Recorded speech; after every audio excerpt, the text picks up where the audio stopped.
కొట్టింది నువ్వు నీ మీద కేసు కాదు. అటెండ్ మర్డర్ చేపిస్తా, అటెండ్ మర్డర్ చేపించు నువ్వు అని చెప్తా, అటెండ్ మర్డర్ చేపించిన అని చెప్తా. విన్నావా? అటెండ్ మర్డర్ చేపిస్తా నువ్వు చెప్తా. ఆగరాదు నీ సంగతి. సార్ కానిస్టేబుల్ గారు ఎవడో వచ్చిండు, కొట్టించిండు బండతోని.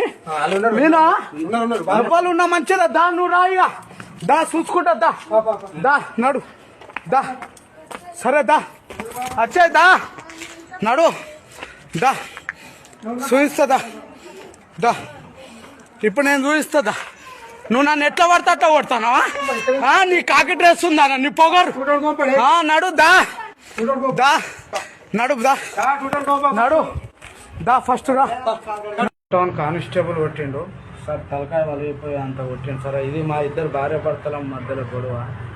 చెప్పంగా కూడా వినలే, చెంపల పొంటి 4-5 సార్లు కొట్టిండు. ఆగండి సార్ అన్న కూడా వినకుండా ఇటుక పెళ్ళి అందుకున్నాడు, సిమెంట్ ఇటుక పెళ్ళి అందుకొని ఈ రకంగా కొట్టిండు సార్. నాకు న్యాయం జరగాలి. CP sir please.